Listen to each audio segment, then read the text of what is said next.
everyone. I am CBR lead editor Meagan Damore here with the next episode of The Falcon and the Winter Soldier, episode 3. Cree, Michelle, and I are going to be breaking down The Power Broker, which was the episode that saw Sam and Bucky team up with Baron Zemo. And believe it or not, that is going to be our first talking point. But of course, if you haven't seen the episode, we are going to be talking about lots and lots and lots of spoilers. So this is your chance to look away and save yourself if you haven't yet seen the episode. But if you're not afraid of spoilers, please feel free to continue watching. All right, so Baron Zemo, oh my goodness, this was such a turn. It explained that he is actually a Baron. Gosh, I'm gonna let you get started. What is the first thing that you thought once you'd wrapped this episode and seen what Baron Zemo has become? You want to know my first thought? Yes. Do you remember when Kylo Ren first took off his mask? And everyone was like, that's what's under there. You know, we've been intimidated by this entire time, by this guy this entire time. And that's what he looks like. Yeah, we got used to his face, but it was like, oh, I know this guy. Like, I'm not worried about this guy, right? That's kind of how I felt when he first emerged from the darkness. Because he has a sea otter face. And it's actually really it's really, really cute. And it's like, I know he's a terrible guy, terrorist, has done so many things. Like, Winter Soldier was literally because of him. That doesn't mean he's not adorable. Like, the actor he's like, when he finds his car later on in the episode and he has that little smirk, I was like, I've seen sea otters actually make that face.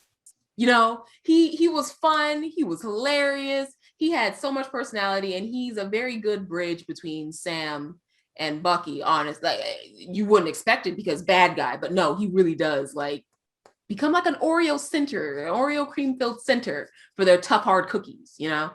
Yeah, I think you're really onto something with that, because Sam and Bucky have been obviously very antagonistic towards each other. They've never really liked each other. They have obviously common ground in that they were really good friends with Steve and they're both heroes, et cetera, et cetera. But it kind of gave them a foil for the two of them to be opposed to. And I would say this is more of a Bucky episode than a Sam episode, because Falcon and the Winter Soldier. But, it was definitely, it was more connected to Bucky, but I felt that Sam got some sympathy maybe for Bucky, or like has always felt poorly, like bad for Bucky and his situation with the Winter Soldier Hydra brainwashing thing, but it kind of cast Bucky in a new light for Sam. Mm-hmm. Maybe he was a bit more reactive, kind of like yes. But it looks like you have something to say, so I'm gonna. No, I agree with you, because just like how you mentioned in the previous video, when he was like, that means that if Cap was wrong about you, that means he was wrong about me.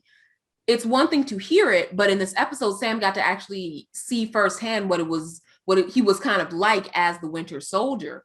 And that changes things entirely, because he's learned about the list of people that he's wronged. He's learned, he's seen Baron Zemo give him orders. He's seen him break loose and like hurt a whole bunch of guys.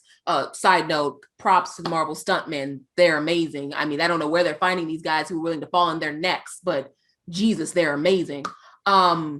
When he's seeing all this stuff, he's actually seeing the Winter Soldier, and he's understanding how different he is from Bucky. It was a very good learning episode for him, especially him. Right. The other thing that I think I enjoyed about Zemo was him being sort of the key they needed to get into Madripoor. As we were building towards this episode and talking about the topics we were going to tackle this week, you brought up that he's kind of like Tony Stark, and I would love for you to elaborate on that, because it's not Tony Stark in that he's a hero, obviously. No. But please explain what makes him so much like Tony. It's important that superheroes have some sort of financial backing. even Peter Parker, when he was making his suit, it was he had to get to a certain point where he had the money to get the stuff that he needed to make the contraptions. Like he was working with what he had. And if we're considering like the movies, once Tony Stark stepped in, his game upped immensely. You know, that suit was incredibly useful. So in this episode, you kind of see Baron Zemo step into that benefactor role and be like, okay, yeah, no, we got to get stuff done. Let's get in my jet. And oh, you know, that's right. Because we wouldn't have been able to, it's one thing that we wouldn't be able to find the source without you. It's another thing that we wouldn't be able to get to the source, because I don't picture Bucky being okay with the Falcon, like flying him overseas. You know, that would be fun. I hope someone draws fan art of that, but that's like, you know, that's not a thing that could plausibly happen. So when he comes into this benefactor role, it's like, oh, this is what they're missing, since Tony Stark is, you know, rest in peace, is passed on. You know, like now that he's gone, we need someone for that, because in order to do the kind of off the grid things that they do, they not only need to be stealthy, but they need to have means to do it. And Baron is really doing a good job in filling that role, as weird as it is for them. Yeah, and I feel like, especially after the first episode went to such great lengths to illustrate the fact that Sam is strapped for cash. Like, he's an Avenger. He worked for Tony Stark. He saved the world, and yet he can't get a bank loan. So there's that idea that they have to, these two in particular, that is, have to find extra means to get to the places they need to get, especially when it's sort of this like extrajudicial thing. They don't have the permission of the government, and nowhere near. I mean, they literally broke him out of prison, so they have no backup whatsoever. Right, there is no backup. They found someone who is tenuously on their side at best. It just, I don't know, I feel like another comparison would be Batman. I got very strong Batman vibes just from the garage full of cars, the butler who was very Alfred-like, and just very, like, very Alfred. Psyched for Zemo to be back and to, I guess, have a job again, because I don't know, maybe Baron Zemo got snapped. Did he get snapped? Did he not? I don't know. We don't know. They gotta tell us these things, because we have no context for this. Because I know that's a problem with Sharon as well, but we will talk about that in a little bit. But regardless, yeah, they needed him to find that source. They needed him to get to Madripoor, and there's sort of that dressing. It's almost like it's not commentary, because they don't really dive into it that much, but there is like this weird idea of class, I feel, that is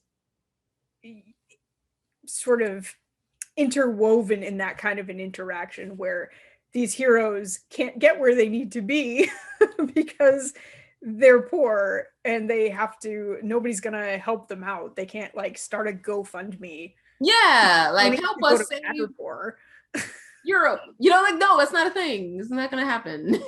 Right. So they had to go to an evil guy to do it. And I don't know, maybe that will be something that the Flagsmashers ends up being a thing, because the Flagsmashers whole thing, in addition to, you know, no borders, is also redistribution of supplies. Like, that's their whole thing. So maybe that will be something they tackle. They didn't really go into it in this episode, but I loved your comparison to Tony, whereas it's this, like, whoever has the money has the power. Yes, which is obviously just like you mentioned, the class struggle that the Flagsmashers are dealing with. It's all reflected, and it's really interesting, those little subtle hints that are just going under the radar. Right. Yeah, exactly. But let's start to shift our focus to Madripoor itself. Yes. And Madripoor, for those of you who are not aware, is a major setting in the comics and has massive ties to the X-Men. So this is one of the first real X-Men tie-ins. Like, to be clear, we don't see any X-Men. Wolverine is not hanging out on Madripoor, even though that he tends to do that in the comics. he was not here, but it's the a little sign of things to come. Yes. Shall we say. And since, I know this is the Baron Zemo topic, but what did you make of Madripoor and in that setting and what it represents? So my mistake, I apologize, viewers. I made the big mistake of watching Godzilla versus Kong before watching this episode. And as soon as I saw the city, I was like, are they in the same universe? Which, is very ditzy of me because, it's the same country. So of course they're going to have similar architecture. But if you've seen both movies, you can see those neon lights and be like, wait a minute, this is a little too similar for it to just be a coincidence. But that's Cree being funny. Madripoor it was really well illustrated with how people were and how like they had their own ecosystem going on. Like if you come in, you have to come in with a plan. You have to come in with a role, and unless you're connected to like the way, like all the text that they sent to know, hey, it's time to get going, it's time to do something. If you're not on that text message thing, you better be able to defend yourself because things can change in a blink of an eye in Madripoor. And I loved that there was a sense of danger, and in this they were in this area where they don't know the rules. So you either lay low or you listen to someone who does know the rules, i.e. Baron Zemo. And it was really awesome. I'm not even gonna lie to you. It was really awesome. I loved Madripoor, and I love the way they showed it. Right. I hope that's a setting they explore more. Maybe not necessarily in Falcon and the Winter Soldier, but in the Marvel Cinematic Universe at large, because a city that is just made up of this villainous it's not even a city, it's a country made up of the villainous rabble is such a really fun idea, particularly to bring a hero into that. And it was, like you said, I think very fun to see Sam and Bucky sort of in this fish out of water type setting for them. Because Sam was clearly uncomfortable. Poor Sam. And Bucky, I think, was more uncomfortable with the fact that he fit in so well. Nobody even blinked an eye at him, I feel. It wasn't until Baron dropped the Winter Soldier stuff that people started looking at him funny, because I mean that he looks like he could live there and be fine. Like I think if he was doing his rehab in Madripoor, I think he'd be fine. Just a little bit. He could be a little tougher. He wouldn't have to accommodate to the Tinder rules. Oh, exactly. He could just show off his metallic gun and be good. And attract all the villainous ladies. Maybe we'll have Mystique pop up because she's also a big hangs out in Madripoor person. Yes. But yes, their whole mission. The other danger, I think, the other element of danger was, do we trust Zemo as well? And he was just, I love how at home he felt. He cautioned them against acting certain ways and blowing their cover and stuff like that. But it really felt like he was in his element here, particularly when we saw him in the club busting a move. I think he did something like, you just a little jig or something. And it was like, fair. It's not even like, not don't take this seriously. It was like, it was a little something he did. And I was like, Baron. He was having a good time. Like, really, and it's not just that he was having a good time because he was comfortable there. No, he's been in prison, Yeah, so he's now like, okay, I'm free. Hey, and it's like, if you don't. Oh my goodness. It was cute. It was, and it was so funny. I went online afterwards and immediately tons of GIFs. And it's GIF to me. I pronounce it GIF. Tons of GIFs of Baron Zemo doing the Baron Zemo dance, and I feel like that is absolutely going to become a thing. Yes. But it was fun to see him. I liked that I apologize for my language, but they made him a little shit, basically, to Sam and Bucky the entire time. I'm very interested to see how long they stay aligned, because he had a chance to escape at one point, but he's like his whole superhero group thing seems to be enough of a motivator that he stuck around and even rescued these three folks. Because I was worried once the what is it called? The gun? The giant thing that the bazooka.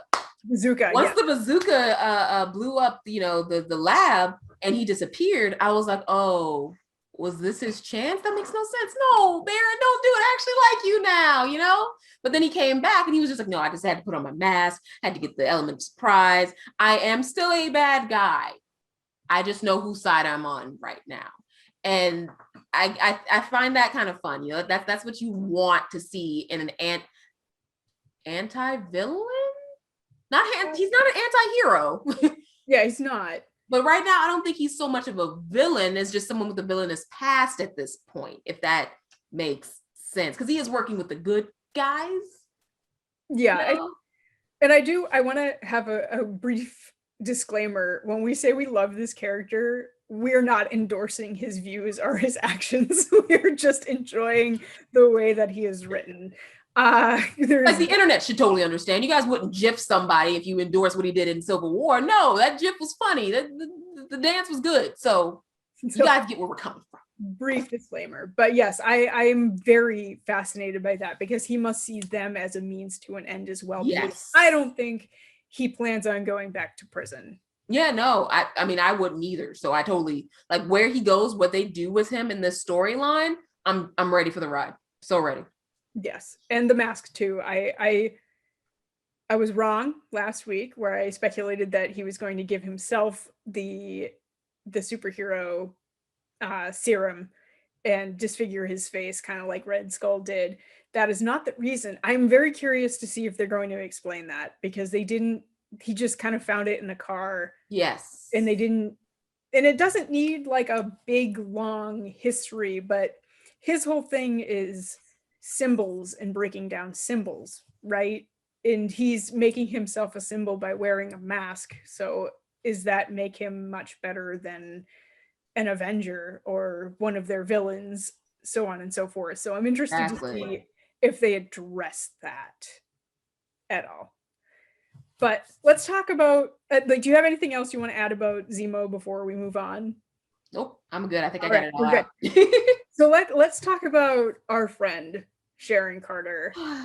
Yes, sigh, exactly. I feel so bad for this woman because she gave up everything for her man, and then he ghosted her forever. Like it was over. I wanted so badly that for this to be like a happy reunion, but yeah, after her coming back, I totally get it, right? Like, yeah, it's so weird because when you think about the timeline of how everything has happened, like it moves so fast. It's about 6 years, 7 years worth of time in movies and TV, but you got to think about all that happened. You have Civil War, they're going on the run, all that stuff. Then you have they're on the run for like 2 years. Then aliens start showing up. We got to deal with Thanos.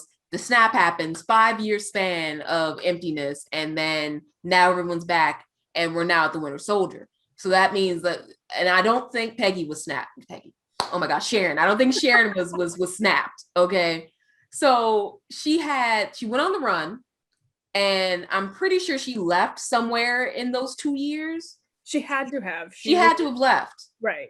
Like the country in general, she was gone. Well, she was in Germany. Yes. Because that was right after, was it? No, it was right before the airport scene.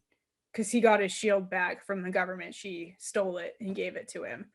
Yes, which I don't remember them giving her credit for. Yeah, like there was the weird kiss scene. Which it was so rushed. Like that's one of my beefs with Civil War is that I wish it was more of a cat movie. But yes, she said goodbye, and that's the last we see of her is in that, like, just before the airport battle in Germany, and then she must have hitched a ride to Madripoor and just disappeared. So now it's like, okay, so if you weren't snapped and you were building this art gallery this entire time, that means that you dipped because you were like, hey, I don't know how this is going to end, but however it ends, I wish you luck. You know, I love you. I got to take care of me. So now you're gone. And Cap's over here, like, I mean, she's gone, but I have the whatever's left of America to worry about, I guess, because Cap, he's going to get distracted. You know, he's going to care about the majority. So now he's focused on keeping his people safe and uplifted with hope, while she's off in Madripoor, you know, dealing with art galleries and the underbelly of the world, you know, getting hard and tough and calluses on her fingers, you know, like, so when she was like, yeah, you guys left me, I was like, we didn't know where you were. Yeah, I feel like in the 2 years, because there were 2 years between Civil War and Infinity War. Yes. I feel like there was enough time for the Avengers to be like, or like Cap's faction of the Avengers to be like, let's go track Sharon down and make sure she's okay. Which is so weird because obviously they didn't do it. So you're like, okay, so yeah, you guys were on the run and you were dealing with stuff. Where she jumped? Oh, you know, there should have been some communication, but I think that's more of a Marvel writing thing there, because it's not like she wasn't useful. She got the shield back. This girl's got some skills, which we see later on, you know, when she's taking out everybody who's in the shipyard. She's got skills that we could have probably used just a little bit. So it's like, that was Marvel, like, just not writing her in, because she would have definitely been useful, you know? Yeah, it might have also been like an availability thing, because these movies are so difficult in the fact that you've got to have and fit this entire huge ensemble cast of people who have other projects that are filming. Schedules get conflicted, things like that. Infinity War was also such a huge movie anyway. Yes. And like, I care about Sharon. I don't know how many people cared about Sharon at that point. Marcus and McFeely evidently forgot about Sharon and how vital of a role she played in Civil War. And I don't know, just justice for Sharon, because this poor woman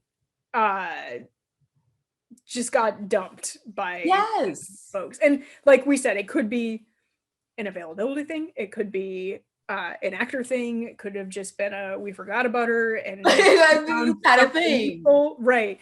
But it's just, I feel so bad. Yeah, because no, she was man, she was beating everybody up, and I was like, yo, she's really good, and her actress is really good at showing that intensity. I enjoyed watching her fight. So if I would have gotten more of her, I would not have complained. I would not have complained at all. She was awesome in this episode. Oh my gosh. I do love, though, how Bucky commented on her attitude. Oh, she's awful now. I was like, Bucky. He does not hold back at all. But he should understand. Bucky of all people should understand what it's like to have your life turned completely upside down and then to have to fight for your own survival. So I feel like maybe there was a seed of something that could have been there that maybe they just didn't explore. But Sharon deserves a little bit more. Like, watching her fight, I mean, I know she's going to show up in later episodes, because when she left with her driver, there was some tension there. So I'm pretty sure she's not done with this series, which I'm happy about, or she's just not done in general. I'm happy about that. I'm excited to see more of her, because she's awesome. Yeah, I was going to say, I really hope this is not the last we see of her, because there's no real resolution for her in this episode. She helps Sam and Bucky in exchange for possibly getting a pardon, because she doesn't believe in charity anymore, which it's, again, so sad to see how embittered she's become. Like, I understand it, but it bums me out a lot to see how rough it's been for her, for sure. But yeah, I really do. And I'm gonna do it. I'm gonna speculate. Is Sharon the power broker?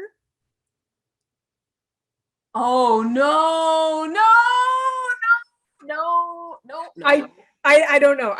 That is a wild thought that is wild, because it seemed like there was something nefarious, almost like there was this ominous tone to when she was like, we've got things to do, or whatever she said when she was leaving. There was something to that energy of that scene, and I was like, what are you about to do, Sharon? Get back here, Sharon. Drives off. No, Sharon. Explain, Sharon. Like, you got some explaining to do. Definitely. So I'm not gonna go into that too much because we're here to break down the episode and not speculate. But I'm just going to theorize that because I feel like the power broker has to be somebody. Yes, it has to be somebody because they had it spray painted on the wall that the power broker is watching you. You know what I mean? There were moments of the power broker being spoken about. This is a character that is important that we are going to see face to face eventually, whoever it is. And I'm so excited. Yeah, there could be like a figurehead and she's the person behind the scenes pulling the strings because she was able to find him. Yes. The doctor, Dr. William Nagel. She knew where he was and she led them there, and she's obviously very rich and connected in Madripoor. And I'm just saying that last scene, like you said, there was a little insidious, and I think it would be a little reductive if she was just working for the power broker. So I'm just gonna float that and see if it's a red herring. But maybe I'm reading into it too much. But that would also be sad, and I don't want her to be alone. I wouldn't want that either. I like the girl. You know. But that brings me to one of our next topics, which is Carly Morgenthau. So, do you have any other thoughts on Sharon before I start talking about Carly? Just speaking of morally complex women on this series, because Carly's got some good intentions. She wants to help people and refugees, but we found out this episode that she has some deadly methods. What was your reaction to seeing Carly blow up that building full of guards who had been they were tied up? They were tied up. Yeah. Like, my thing is that I always hope for the best in these situations, because when she got in and she was like, you gotta go, and he was like, okay, cool, and then the building exploded, I was like, oh no, they're being framed. Like, they're actually not violent. They are just, using self-defense when someone's trying to stop them from doing something. Oh my gosh. And then she was like, this is the language they understand. I was like, Carly, no, Carly, no. Now they have to send you to prison. They can't even get you pardoned. You're done. You have such a good point, and I can't even give that to you anymore because, you beat them up. They were tied up. What, they don't know how to follow you or track you. What are they going to do? You know what I mean? By killing these men, you literally just declared war. That's it. That's all you've done is declared war. And it's like, Carly, no, you have a point. You're good. You are at heart a good person. You didn't have to blow anybody up, but now you did. And Yeah, I also feel like this is tied to that sense of loss, I guess. Because earlier in the episode, we found out that she has this connection to someone named Danya Madani. Yes. Which reminded me of The Punisher. Like, my first thought, because there's an Agent Madani in that. And John Bernthal spends that entire series just screaming Madani. So I definitely had a little flashback moment to that Netflix series. But she has a connection to her. And correct me if I'm wrong, but I don't think they really explained what that connection was. Okay, that's what I thought, because I was like, is this some sort of adoptive mom situation? Yeah, because she seemed like an older woman. I was genuinely waiting for them to explain the connection. I was like, okay, at any point they're going to be like, Madani was a super soldier, or Madani did this, or Madani was one of the leaders originally. Madani did something. But apparently Madani was just a sick figurehead for representation of all the figureheads.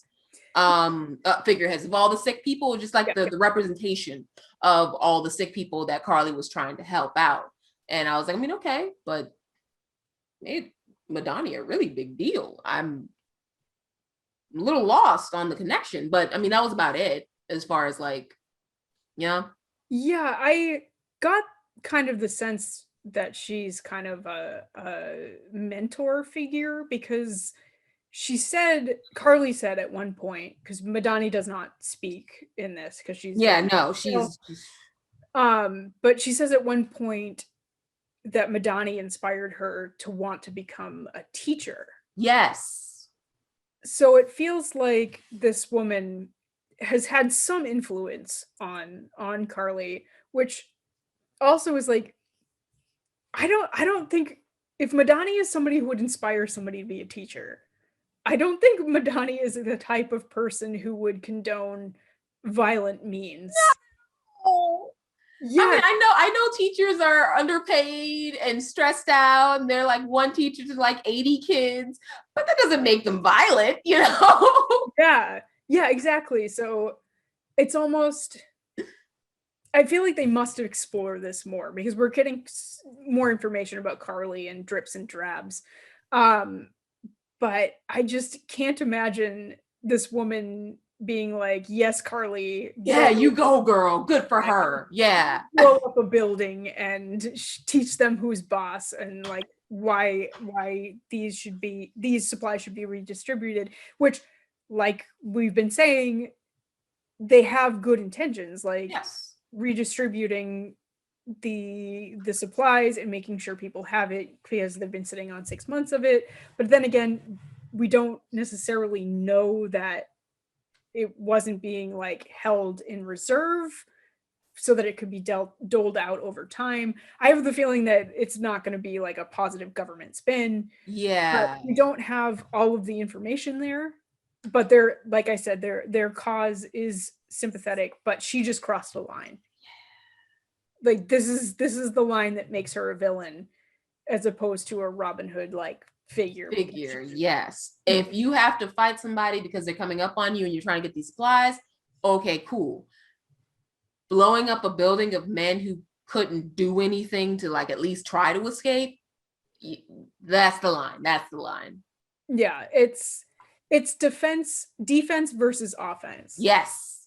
If you're defending yourself, say Captain America is getting attacked by a bunch of Hydra agents, right? He didn't start that fight, probably. He's just reacting to it and defending himself. In that his actions, while violent, kind of become justifiable. But what she did is not justifiable. Like she thinks it is. Like she thinks obviously. Yeah, she was like, "This is the only language they understand." No. Yeah, and she had planned it. Gesundheit. She had planned it because she told her Flagsmasher guy to whose name I can't recall. Yeah, ditto.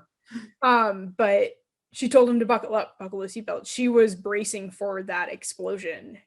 She knew what was going to happen. This was premeditated. It was not a matter of I'm going to do this on the fly. It was, I know this is coming. I did this. And the guy looked freaked out. He was like, this is what we're doing now? I mean, I'm all for punching people and taking people out, but I didn't know we were just straight up hitting terrorist levels of violence.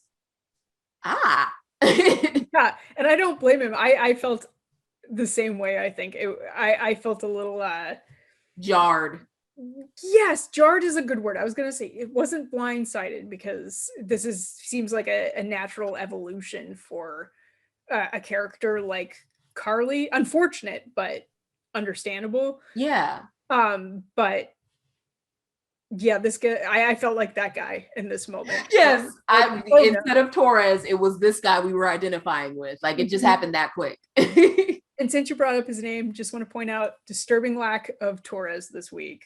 Where's Torres? We demand more Torres. That's all we're only watching this show now for Torres. How dare you guys? Because we love him. So yeah, that's a lot to digest. Yes. For Carly, what it means for her, because it's like in WandaVision when, spoiler, Agnes kills Sparky, the dog. It's like, oh no, she bad. That's why would you do that?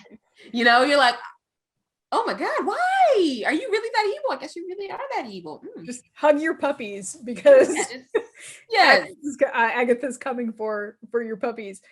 It felt like that to me, but much more seriously, obviously. Agreed. Because the consequences are going to be big, and I feel like this is really going to set John Walker on there. Oh my gosh, on the warpath, yes.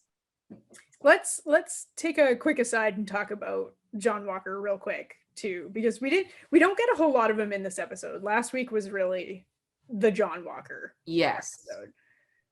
But it really capitalized on what we saw last week, I feel like, with that sense of entitlement. Yes. Because Oh my God. he says, don't you know who I am?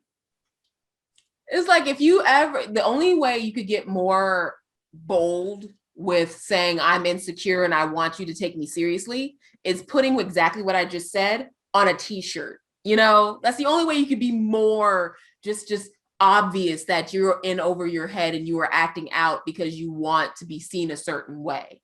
You know, he demands respect, and it's in like a way that in a way that Steve Rogers never did. Never had to. Steve Rogers was given the mantle for several reasons other than just being a soldier. You know, you are just a soldier. Your accolades are great, not taking those away from you, sir. But that's not enough for you to earn the respect of being Captain America. He's not realizing that he's genuinely just a government puppet right now. They just needed a figurehead, and he's not realizing that that's what's going on. Right. And it almost feels like he thinks the Shield lets him do whatever he wants in the name of the government, because he's starting to really take advantage of that, like when he was in the prison with Hoskins. But it's that entitlement. It's just he hasn't earned it yet. He has not. He thinks the Shield demands respect because he stands behind it, like he's holding it, he gets respect, and that's not how this works. No. Anybody, a child has held the shield. That doesn't, Black Widow has held the shield. You know what I mean? But she doesn't get the respect that Steve Rogers gets. She gets her own brand of respect because she is a different person. And you are not understanding that by being a different person, you're going to be looked at a different way. And you're just not understanding that at all. Right. It's the sense that this is a difficult way to phrase it, but because the government, yes, the government did give Steve Rogers the shield, but he's the one who made it mean something, right? So yes, while it was handed to him, he forged a path, and now the shield has become a symbol for what it represents. The government handed John Walker the shield, and all he has done is cower behind it. Pretty much. And it's kind of cringy to watch happen in real time, because you're just like, if someone were to just tell you, hey, calm down. Hey, I know you're not trying to be Steve Rogers, or you're trying to be Steve Rogers. I don't really know what you're trying to do, but either way, you're not hitting the mark. You're not pressing the right button. You know, calm it down a little bit. But then again, he'd have to listen to them because they'd have to be a government official for him to actually listen to him. So it's not like it would really matter all that much. You know, it's like you want someone to tell him, but it has to be a specific person for it to get through his head. Mm-hmm. So it's like, it doesn't matter. I guess it doesn't matter who tells him, you know, because it's not like Bucky and Sam are being all buddy with them. You know, Bucky said it flat out. Just because you have the shield does not mean you are Captain America. Like it doesn't matter. But you know, Bucky is a 106-year-old man walking along the side of the road, not a government official. So there goes his credibility. Yeah, it's just this idea that you're not a hero because the government tells you are. Yes. You are. You have to earn it. And he hasn't earned any of, like we said, he does have that impressive backstory. That isn't to say that he's not skilled or not brave. It's just that he expects this on another level from people he shouldn't expect it from, particularly from the people that knew and worked with Steve Rogers and understood his attitude and understand his legacy in a much different, much more personal way. And if I can, my gears. It really does. Because if I can add on, the entire thing was mirrored in how the episode pretty much started, you know, with the GPC, the commercial, how they show, you know, we're working together to make everyone happy and love, and pretty much how you have those medicine commercials where everyone's happy and playing and dancing and whatnot, but then you get to the side effects and you're like, but those people look happy, you know? You have the commercial saying everything's good, and then it cuts immediately to a police car. The first word you see is police. And it's like, that's how you guys are making everyone happy, by policing and dictating and rushing in and slamming people against walls because you should know who I am. You know, it's immediately juxtaposed. You have the Shield, which is the commercial, then you have John Walker as the police. And it's like, it's not meshing well together at all. Yeah, let's talk a little bit about the GRC, GPC? Yes. GRC. I know how abbreviations work. Yeah, it's I don't know, repatriation. Repatriation, yes. Repatriation. It does not sound good. It sounds, you could have picked a better word. You know what it is? I was struggling to put my finger on it. It sounds like indoctrination to me. Ooh, ominous. I like it. Yes, that's exactly what it is. It's that didn't sit well with my soul. It just reminds me, it's propaganda. Yes. Yes. When you have propaganda, you gotta side eye it, and you gotta question it, and you've gotta understand what the angle is for it. And here, I'm still struggling to understand what the goal of is. It seems, because Carly's fighting against it because no borders, like one world, one people, which great. Like, your method's not cool, but your message I'm on board for. Yeah, like that's fine and dandy, but we haven't really seen what repatriation it means. Like, we've heard it a couple times. We've seen that there are refugee camps and that they are handling supplies, but what like, you have the definition of repatriation, right? Yes. Could you read that off just so? Gladly. Yeah. To return the return of someone to their own country. Right. So while you have the Flagsmashers who are like, no borders, one people, we're all united. You've got the GRC who are like, nope, go back to where you belong. Go back to where you came from. You do not belong here. Shoo. You know? And it's go ahead, please. Yeah, please. Sorry, no. And I was gonna say, like, it's not that you and I don't understand what repatriation means. It's what it means for the MCU and for the people of the MCU, and what the goal of this organization is. Because it seems very, like, it feels very militarized to me. Yes. It feels like something you cannot question. Mm-hmm. It feels like there is a show of force saying you've got to do this even if you don't want to. And the Flagsmashers would then be a sort of natural response to it, like a counter to it. Do you see what I'm saying? I see exactly what you're saying, because the one thing that really stuck out to me about what you said was how we don't necessarily know what their methods are. Like, you want there to be borders because you have the word, the name of your company, your corporation, whatever you are. It means to separate, but you're talking about uniting, and we're not really seeing you unite anything. We're not seeing you do anything. So it's literally like one of those medicine commercials where you have to wait to the end of the commercial to really find out what the medicine does for the person, because they're like, oh, do you want to feel happy? Do you want to feel great? Yeah, I do. What are you going to do for me? Oh, you're a stool softener. I didn't need that. You know, that's the give and take of this GRC, you know? Mm-hmm. Yeah. Like, at the end, they're just going to be stool softener, and we're not going to be happy people. It also feels, I keep saying the word feels because it's like a connotation to this word, particularly in how it's been presented, like you've broken down very well with the commercial, and so on and so forth.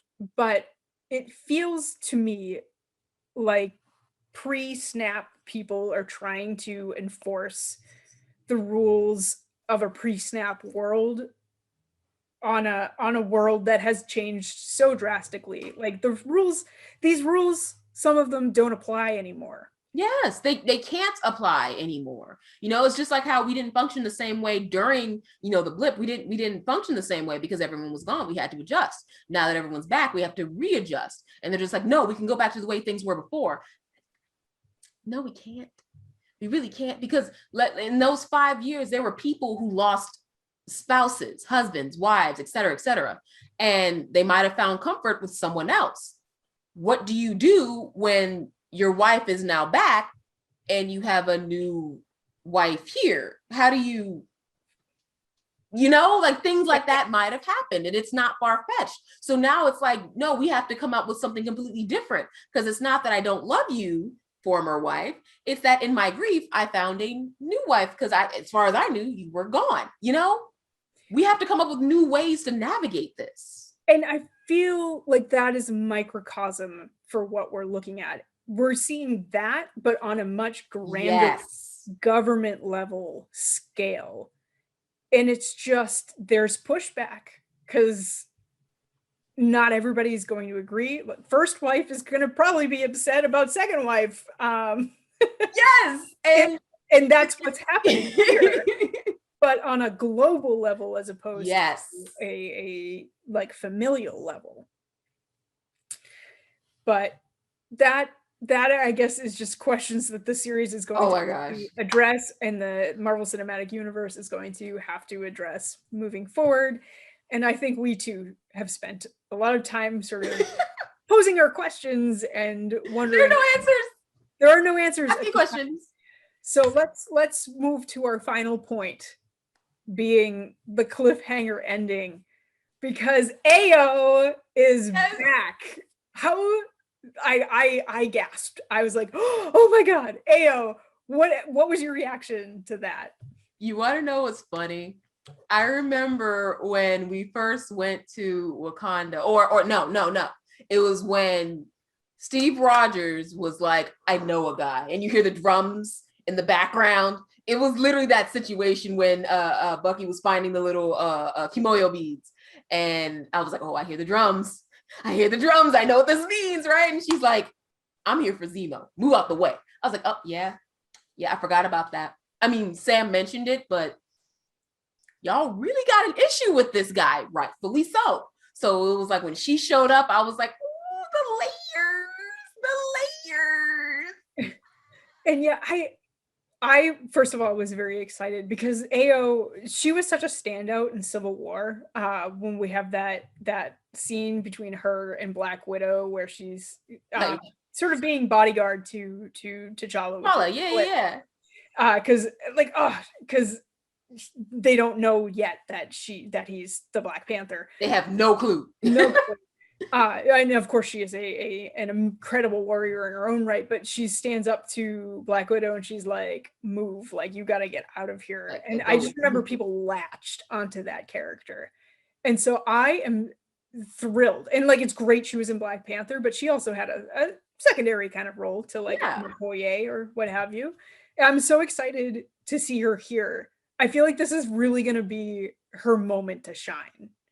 I'm not even gonna lie to you. The one thing I'm really excited about is White Wolf flashbacks. I'm so excited for her to like reveal some things that was going on in Wakanda with Bucky, because it'd be nice to, just get a glimpse of what that was like, and how he just so quickly caught on to the kimoyo beads being around, how he's adapted, his arm is Wakandan tech. So it's like there's this whole connection to Wakanda that we now get to explore and see, because I know he was happy. All right. Whenever I think about Bucky and Wakanda, I think about this comic book panel where Peter Parker is in Wakanda and some of the girls there are like braiding his hair back. And T'Challa walks in, he's like, what are you doing? And he's like, they wanted to braid my hair. This is really cool. And it's like, just enjoying himself. Okay? Just enjoying himself. Because Wakanda is literally paradise. So I totally understand if Bucky's like, listen, if I could go back. Yeah, I would not blame him. I would not at all. Been so miserable. Yes. Back in the States. But Yeah, you're right. We don't know for sure that we're going to get flashbacks. I just want to be clear about that. Yes, It's we're a not. speculation thing. I don't want to get people too excited if they've made it this far in the video. Right. Like, no, it's not. It probably won't happen, but I mean, there's gotta be at least one joke. It's Marvel. There's gonna be a Yeah. joke about the Oh, white. there'll be a joke. I would love to see a discussion. You're right. I would love to see a discussion between Bucky and AO about their time together in, like, I don't know that they necessarily crossed paths. I would imagine they did. Yeah, Um, Given definitely. that, yeah, like they travel with T'Challa and all that. But I'm excited to hear a little bit more about that. I'm interested to hear what she thinks about the whole Bucky Yes. thing, because a lot of people questioned T'Challa's decision to bring him in, or that's kind of the vibe I got from Okoye. In, I think, was it the end of Black Panther? Yeah, it was. It was like Yeah. so interested to see that. Interested to see how she feels, I guess, about him being the one that broke Zemo out of prison. Because that, I feel, is gonna get him in some trouble. Yes, just yes. Such a thick layer. sandwich. Ooh, A Wakandan sandwich. I'm so ready. I'm so ready. I'm so excited because it's gonna be so juicy. It's gonna be like, ooh, Bucky did what? And then Bucky, ooh, what you gonna say about? Oh, she mad. Oh, I'm so excited. It's gonna be hilarious. It's gonna break my heart because it's like you guys have to get to an understanding because we have a bigger issue here. But at the same time, I really like just the dynamic of everybody is gonna be crazy. Plus, seeing Io and Sam interact is gonna be fun as well. You know what I mean? Like, I'm down. I'm ready. Yeah, I'm ready for all of it. And all of it. You know, my husband pointed out too that Falcon and the Winter Soldier is a movie, not a movie, a show about sort of the sidekick characters, I guess is fair to say. Yeah. Bucky's a sidekick. Falcon was a sidekick.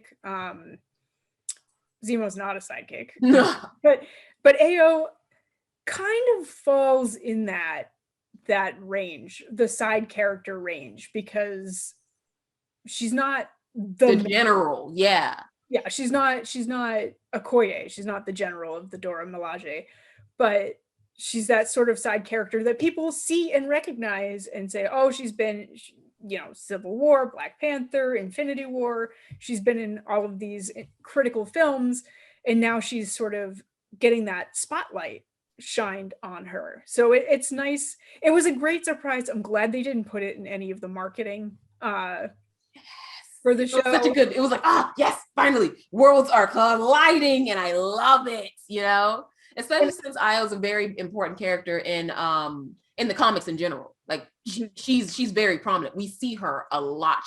If you read Black Panther comics, you are not foreign to this character. So seeing her here and actually taking care of stuff on her own and pretty much speaking for Wakanda as far as how they feel about Zemo and all that stuff, I'm so ready. Yeah, and I'm really excited for her to, in that, getting her spotlight shown on her, to see how they're going to adapt her for the MCU, because like you said, she is a more prominent character, but we haven't gotten really a sense of personality from her just yet. It's been kind of just several she's here kind of appearances. Yeah.